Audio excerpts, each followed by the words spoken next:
Hello, everyone. Welcome to episode 44 of this awesome, amazing Osu Let's Play series. In the last episode, I talked about approach rates and how you can sort of broaden your scope of approach rates that you can read. And in this episode, I want to talk about map quality and what typically defines a high quality map from a low quality map and some of the characteristics in that regard. It's mostly pretty subjective, obviously, but I do want to give some pointers as to my personal take on what makes a high quality map. So before we get into that, as usual, I would like to shout out that I do live stream every single day over at twitch.tv/digitalhypno. So that will be linked in the description. But if you want to hang out with me, watch me play this game live, ask me questions, anything like that, be very, very happy if you stop by, say hello. And bonus points also, if you tell me that you came from this Let's Play series, we'll be very, very happy to see you there. Definitely bonus points if you do that. So, oh, also one thing I want to mention is that if you did not notice at the start of the video, I've changed my Osu avatar. It is the Osu World Cup avatar collab, where basically the 8 of us that are on the team all have a sort of matching themed collab, or avatar rather, and that is typically called a collab. So for this year, the World Cup team is doing Hollow Knight as their avatar collab, the Hollow Knight characters, Hollow Knight bosses / characters. But anyway, Hollow Knight collab. Most World Cup teams, I think, typically do a collab. It's not a requirement for a tournament team, but I think it's always nice to have sort of team bonding in that regard. But I think it's definitely tradition, especially for the World Cups and especially the United States. We always do it. So yes, I'll have this avatar probably for like 6 months or something. So quite a while, but 6 months, 6 weeks for the duration of the tournament. But anyway, the topic of what makes a map high quality. So there's a couple like broad categories, I guess, when it comes to like defining characteristics. And okay, if you know me from this series, then you'll know that I highly value song choice when it comes to map quality. Like honestly, I think like at its core, this game, like people just want to play their favorite songs or like songs that they like, typically. And honestly, like personally, like no matter how like objectively high quality the map might be, like if I don't like the song, I'm not gonna play it. So that is definitely one thing to keep in mind. And you I feel like I give that advice a lot when so sometimes people ask me like, oh, tips for new players, things like that, or like motivation to keep playing the game is honestly just about finding songs that you like, in my opinion. But as far as like objective things about maps that like make it somewhat high quality, I think having some sort of structure to the map and like making use of the entire playfield, those are two pretty, I would say, characteristic things of high quality maps. I guess having a sort of not a gimmick, but like structure and reason to your map. Like every object that's placed on the screen should sort of have a reason to it. And I think there's like two main things about objects. So it all comes down to structure, but typically there's like, what is it? So there's blanketing, it's called. And then there's also, I guess, just like general structure of like circles coming together to make a certain shape or like work together in a certain way. If that makes sense. Oh, that's awesome. Nice way to miss. It's a bit interesting. Oh, yeah, I'll just put out. But yeah, I don't want to emphasize. So in this map in particular, for example, okay. So one thing also is typically you can judge generally how high quality a map is by going to the editor and pressing Control A, and typically the edges, including the corners of the screen, will all be used. So if I press Control A here, it highlights all of the objects. And yeah, so this map, for example, does make use of the entire playfield. So just because the whole playfield was used doesn't necessarily mean that the map is high quality, but it is a pretty good indicator that the mapper knows how to make the most out of the playfield and have, I guess, a wide variety of patterns that they use during the map. So, and also, I guess, like, moving your cursor across the entire screen feels more engaging from a player's perspective, and that usually leads to a more enjoyable experience, things like that, and makes the map feel higher quality. So, but yeah, just looking through this map, you see like these patterns are actually very structured in like here, for example, like this 1, 2, 3, 4, like cut type stream, it like very gradually decreases in spacing, and the the concept of it is very structured. And then you see like linear like single taps that sort of have okay. There's like a reason to everything that's on the like that's placed basically. They see this like expanding cut stream, basically stuff like this. That's like it's very structured, and I guess there's like reason to it. So like these two sliders also, for example, like they make a triangle here, perfect triangle it looks like. So stuff like that. These two sliders sort of complementing each other, and then just like everything sort of flowing down. Like this next object is just it's just beautiful. It's just incredible. And oh, okay, yeah. And then stuff like this where you have like perfectly across the entire playfield structure. Okay, I think hopefully that clarifies the point when it comes to structure and its importance in map quality. So yes, that is that. And aside from that, okay, so moving on to the next map, actually. This map is a very good example of the next point that I want to make, which is engaging rhythm. I think, and like committing to a certain type of rhythm as well. So, well, also, okay, one thing I want to mention also is kind of under, or like, I guess overlooked aspect of map quality, but honestly, aside from the song itself, I think the map background actually plays a very big role in like perception of the map and like whether or not people think it's high quality. People don't really realize, I feel like, but yeah, for sure. Okay, I need to score B2 actually. Definitely like map quality, like whether or not you notice, definitely affects how you perceive a map and its quality. Like if the background is a lot higher quality, then I think you will perceive it as a higher quality map. But this map, for example, I think does a really good job with like having very engaging rhythm that like commits to a certain style, if that makes sense. So this map features a lot of 1/6 bursts, and also, okay, something about this map, and I think that is also pretty characteristic of high quality maps, is it doesn't try to be something that it's not.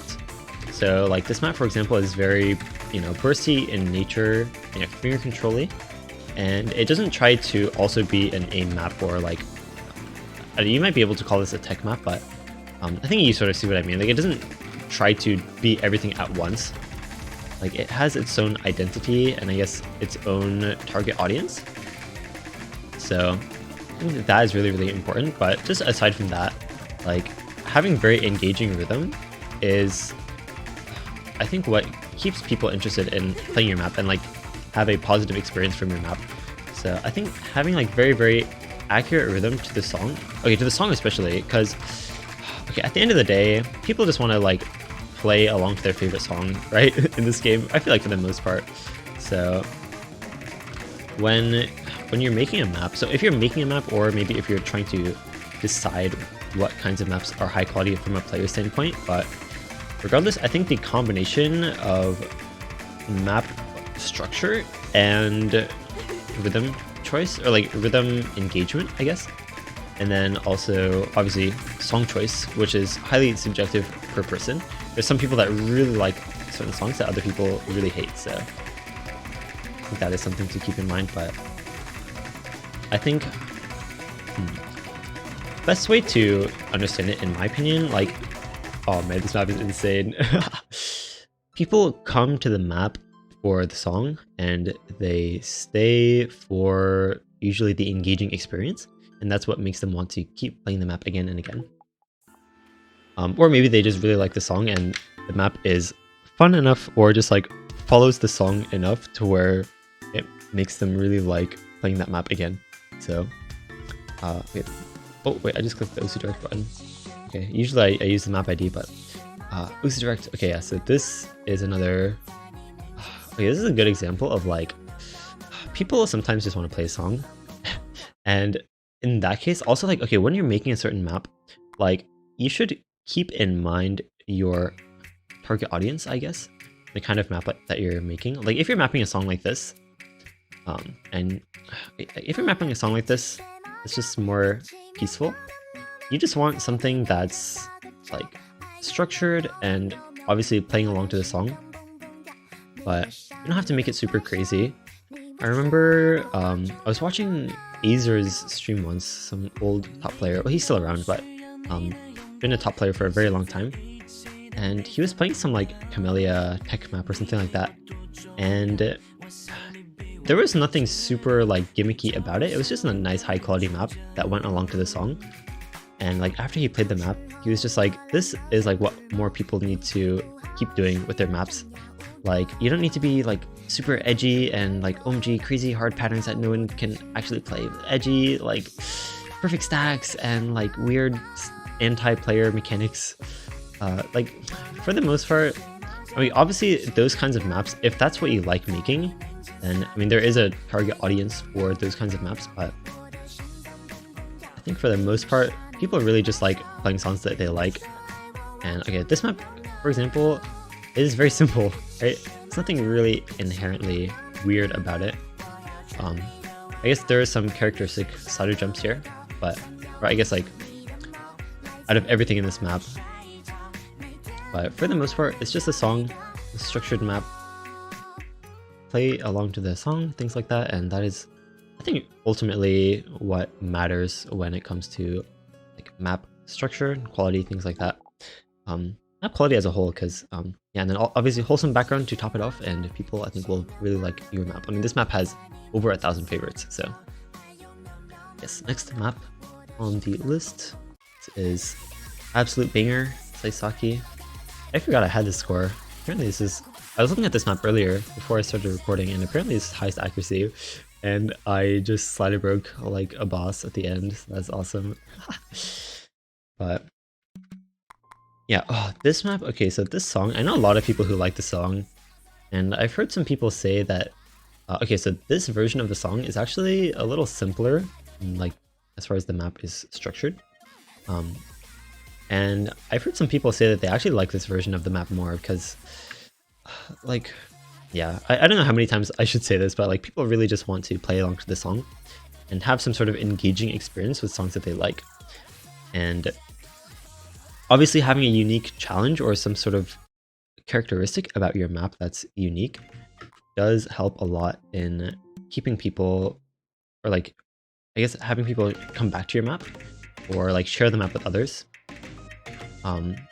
Actually, okay, well, there's a certain target audience for like kinds of maps that really just comes down to like wanting to practice a certain type of pattern. So let's say I'm really trying to get better at streams. So if your map is like very polished and streamy without having much other stuff in it, like random jump sections or things like that, then I think that will attract a lot of people to your map as well. If you really like stay true to your map's identity, I guess. But yeah, hopefully that sort of makes sense. I do want to emphasize, yeah, so honestly, pretty much like any ranked map that you see, you'll probably see like some sort of structure to like how the patterns are placed. Like either there's like certain shapes or like patterns go back on each other or complement each other. Things like that.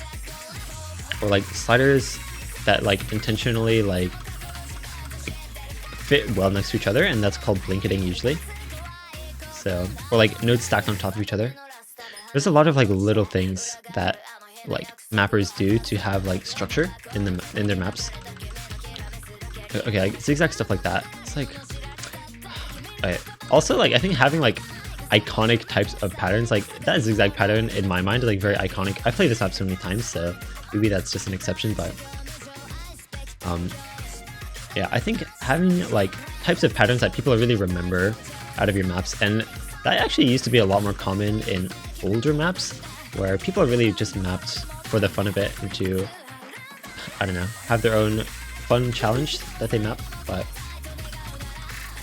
nowadays, I guess it's less so. I don't know, there's still some old maps that like have patterns that like basically have never been used since then. But yeah, lots of modern maps, I feel like, obviously they're unique, but I don't know, maybe the game just has a different culture around it.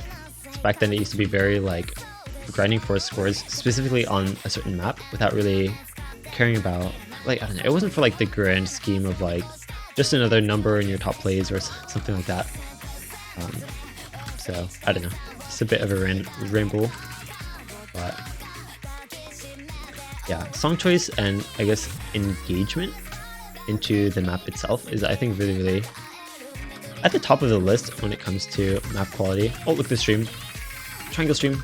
Another iconic pattern in this map. This map has been in some tournaments before, and like I know some people talk about that triangle stream. I don't know, maybe I shouldn't talk about it too much because... Okay, pro tip about playing a tournament. Don't talk about patterns that you're mind blocked on to your teammates, because then you'll end up just mind blocking them as well. So yeah, don't do that. Oh shoot, I forgot about that. But yeah, just notice like there's nothing super like out of the ordinary. Like, okay, the majority of this map has been like very similar conceptually. Like, it doesn't like stray away from the type of map that it has been since the start, if that makes sense. And I think that's like really important in making a map that people consider to be high quality. So yeah, hopefully that makes sense, but just stick to a certain style and make it structured and follow the song nicely, and people will enjoy it, I would say. Okay, the last map that I will show on this episode. This map is very well regarded for one, but yeah, let's play the top difficulty actually. Might want to use sCRyo 2 for this, but this map is, I think, a really good example of like committing to a gimmick and executing it very well. And I guess, I don't know, I guess I'll just show you. And you'll hopefully see what I'm talking about, but yeah, you can see like even in these slow sections, just like the way that circles are placed sort of like in accordance with each other, or like you see these like sorts of repeating patterns or like circles that sort of go back on themselves. And like sometimes like you see a map that's so high quality that you don't even realize that like it was like a real person that like thought of the placement for like all these circles. Like someone actually made this map. Believe it or not, it was a real human being. Because some maps are actually just like so high quality that it doesn't really feel like it. Oh, never mind, this map sucks. Cider broke. Rip. And honestly, I think like the way that you map slow sections is a very like telling trait of like the map's quality, in my opinion. Yeah, you can see a lot of like similar concepts repeated in a way that's still very structured and yet not repetitive, because you don't want to just copy paste the entire map and call that structure, right? So still having some sort of unique experience throughout the entire map, but at the same time not being so well, what is it, not just being the same thing for like 5 minutes. But yeah, I think this map really commits to this like, how do you even describe it? I almost feel like an airy type sense with like the song and like patterns going back on themselves a lot. This map is so good. Oh, I remember that last like Quint thingy being a lot harder than it actually is. But anyway, yes, another very high quality map. As usual, the maps that I play in this episode will be linked in the description. But I want to look at this map in the editor. If I control A, yeah, so pretty much every map out there, even if it doesn't feel like it, you do end up going to all the corners typically, like throughout a map. So because stuff like this, like you didn't even notice really, but that's like pretty much the corner of the screen. So yeah, let's see. I mean, there's a lot I could say. Okay, like look at this for example. So it might seem kind of random, but like this sort of makes a perfect triangle, and then like this circle is like straight in the middle of it. See a lot of stuff like this sort of blanket feel. There's a lot that can be said. And okay, also like the direction of sliders sometimes, like not having like random placement, like even like doing this for example, or like even like making this straight, like perfectly straight, like there's like some sort of like I don't know, complementary angles, things like that basically, and like things moving in a similar like flowy direction. Like when you're okay, I guess like understanding the natural tendencies of players and sort of playing to that, to your advantage as a mapper, is actually really important. Like this is a pretty good example, I would say. So let me slow this down actually. So the slider like bends down this way to sort of like lead the player into this direction. And so like when you're playing this pattern, your cursor, if you can follow, like this is basically my cursor, but it sort of flows this way. And so you're already curving in this direction. So having this next pattern, like this reverse arrow, be in that same, like, I guess, area of momentum is actually, it's like subtle things that the player doesn't really notice per se, but creates a much more engaging experience, I guess. Well, that's how I would put it. But yes, that is pretty much going to do it for this episode. Just wanted to talk a bit about map quality and show you guys some high quality maps as well. But yes, if you have suggestions for future topics, please leave them in the comment section, because I do read all the comments in these videos. But yes, with that, definitely check out my channel if you're watching in the future. Watch my future videos, because I do upload these every single day. But yeah, with that, we'll see you guys next time.